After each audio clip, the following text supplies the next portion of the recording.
Are you using 2 different weights? I am. Why? Because I didn't know which weight to choose, so I'm just testing it out. Alrighty then. Mostly Fit. Hey everybody, I'm Dizzy. I'm Lindsay. And we're Mostly Fit, finding the balance between workouts And weekends.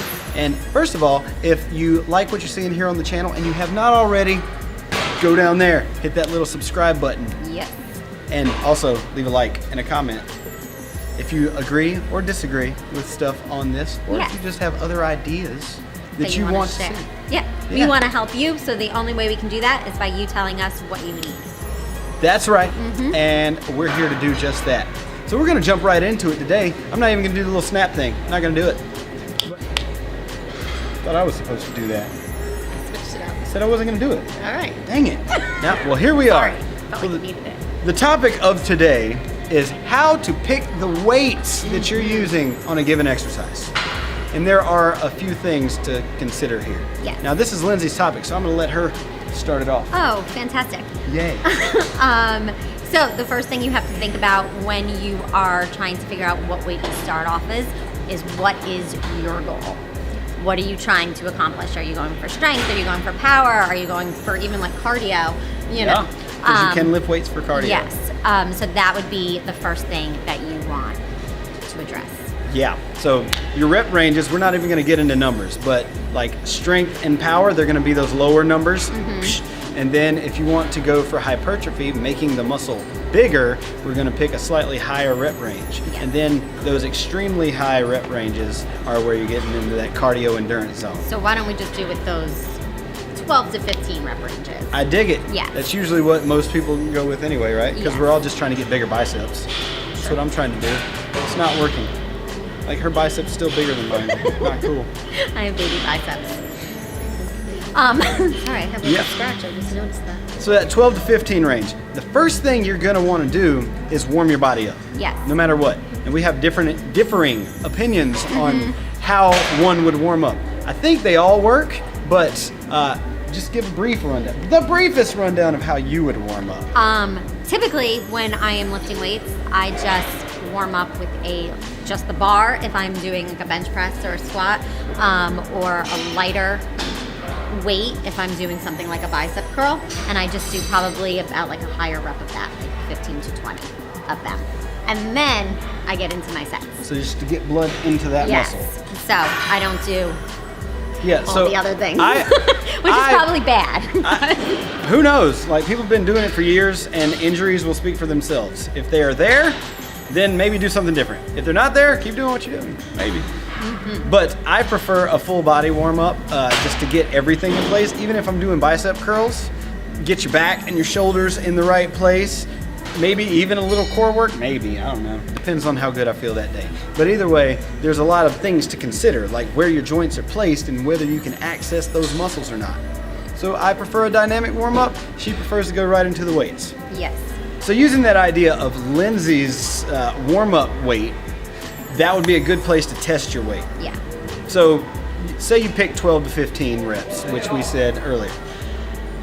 If you can get to 12 reps easily, and you could shoot it all the way to 15 and maybe even beyond. Yeah. Beyond. You need to pick a heavier weight. It's time to crank that weight up. Yes. I think what I like to do is pick a weight that I'm gonna do that rep range with good form, but challenging at the same time. Yeah, so like a good sign for bad form, Yeah. for instance. If you're doing bicep curls, it's just the easiest thing to demonstrate. If you're doing bicep curls, arms should be stationary, but then when they start to give out, the rest of your body wants to help, because your body is built like this big machine that just wants to fix the parts, because it's all friends and neighbors and stuff. So, like, say you'll start to swing a little bit. Yeah. You've seen that in some of our skits. You'll start to swing a little bit. Maybe your shoulders will start to shrug to get the weight up or something. That's a sign that you've reached the end. You've reached close to failure on that set. Yeah, and you're probably gonna have an injury, or it's not gonna feel good later. Yeah, we don't want that. So, no injuries. Yes. Not under our watch. So we're here to prevent that. So say you get to that desired rep range or within shooting distance, but not quite. and it's the third or fourth set of the exercise. But you really want to eke it out. Another tool you can use is drop sets. You drop the weight a little bit. Some people will give you a certain percentage. I just say drop it a little bit. Once you drop that weight, then you finish the set, maybe even do all the way to complete failure. Yeah. I wouldn't do that on every exercise. Some things are very dangerous. Like if you have a bar over you, don't do that. It's not good unless you have a spotter. Very true. So you got your drop sets where you go lighter in weight, you go heavy to light, and then you have obviously lighter to heavy. Some people use that. I don't use it very much. I used to use it a lot more when I was younger. Is that the pyramid? Yeah. Yeah. And Pyramidization. you gotta really program that. Like think about it before you go into the gym to do it. Like, oh, I'll do 6 reps at this weight, and then 8 reps at this weight. Yeah, like your volume is changing. Yes. But you don't go in there and get to 12 easy. Well, need to go up now, and then still get to 9 easy. Like if you're getting to 12 easily, Yes. the idea for that pyramid set, which is a whole different tangent, is to increase the weight and then go for like 8 or so. Yeah, and you're still exactly. trying to reach failure at those weights. And that's just progressive overload. Yeah, and sometimes what I like to do at the very end of my set, I like to go back to no weight at all, and then really just like crank it out until I can't anymore. I believe they might call that a burnout. Yeah, I like doing burnouts.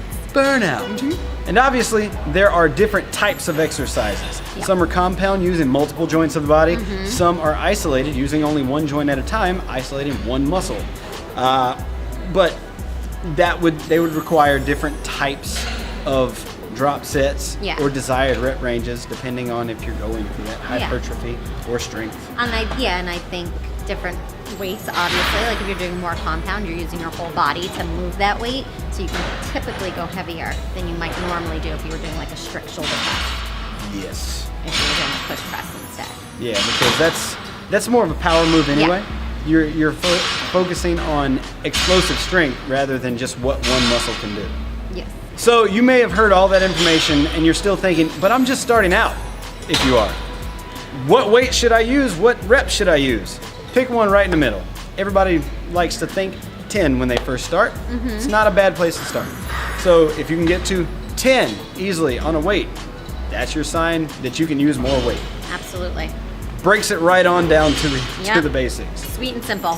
And if you need a way to implement this, by all means, send us a DM, email us, go to our website. What's that website? Mostlyfitpodcast.com.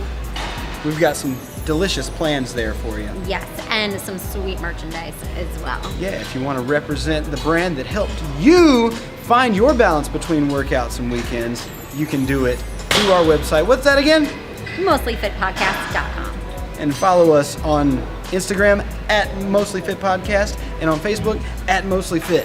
And don't forget to check out our actual podcast every Monday on iTunes. And until next time, we'll see you next time. Bye. How many reps are you going to have? Start that over.